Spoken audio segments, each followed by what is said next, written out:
જય સ્વામિનારાયણ. મારું નામ દિનેશભાઈ પ્રાણભાઈ પટેલ, દેવપુરા ગામ, વિરમગામ તાલુકો, જિલ્લો અમદાવાદ. ફોન નંબર છે 9428733076. આ મારી વાડી જુઓ, પૂજ્ય આનંદ સ્વામીની કૃપા જુઓ કે જે આજથી દિવાળી પહેલાં ખેતરમાં આવીને એમ થયું કે બીજું બધું પાકતું નથી અને આ લીંબુ પાછળ પડી ગયો છું. એકદમ બધા સુકાઈ ગયા લીંબુ કાપવાના ચાલુ કર્યા. બધે ઓર્ગેનિકવાળાના બધાને ત્યાં તપાસ કરી.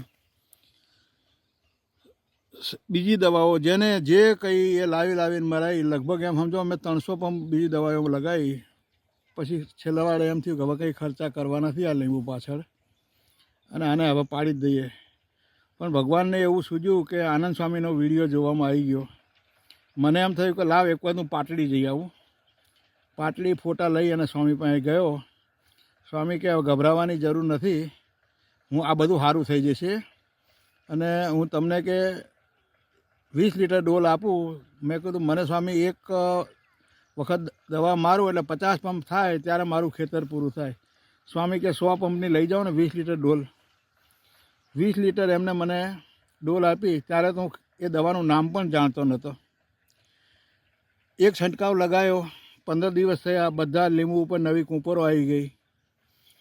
બીજો છંટકાવ લગાવ્યો અને હું આજે જે લીંબુની વાડીની અંદર ઊભો છું અને જે લીંબુના છોડ, દાડમ, જામફળ, એક છોડનો સુધારો થયો. મને તો ભગવાન મળી ગયા, સ્વામી મળ્યા એટલે.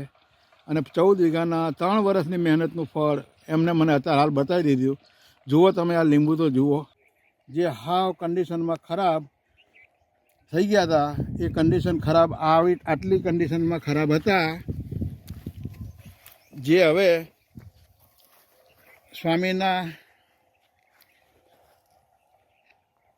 સ્વામીની પાસે હું ગયો. સ્વામીને વાત કરી કે લીંબુની આવી પરિસ્થિતિ છે, લીંબુ પાડી દેવા જેવા થયા છે. સ્વામી કે 2 છંટકાવ કરી દો અને એમને મને 20 લીટરની ડોલ ભરીને આપી. અને એ પછીના લીંબુ જુઓ.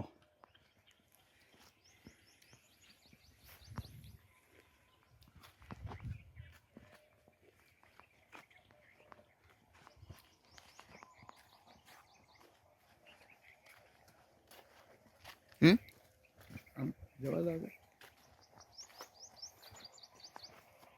બધા છોડવા બતાવી દે.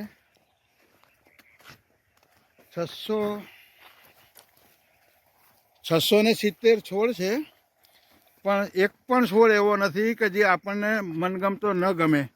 અને એક પણ ફૂલ નહોતું. એના બદલે આજે આ લીંબુની અંદર ફૂલ, નજીક લો, આ ફૂલ પણ ચાલુ થઈ ગયા છે. આવા ઘણા બધામાં ફૂલ છે. બતાવો.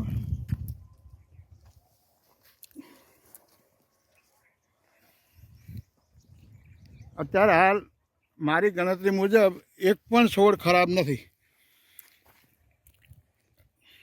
સ્વામીનો જેટલો માનીએ એટલો ઉપકાર ઓછો છે.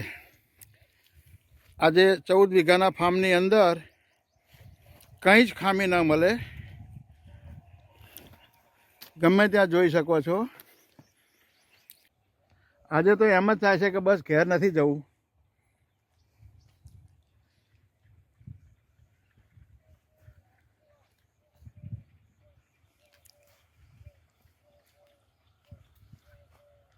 જુઓ, સાંજે 4 વાગ્યા છે, પણ એમ લાગે છે કે નહીં આજે તો રાત્રે અહીંયા જ ફાર્મ ઉપર રોકાઈ જઈએ. સ્વામીની દવા ભગવાન એમને મને ભેરો કર્યો અને મને મોકલ્યા.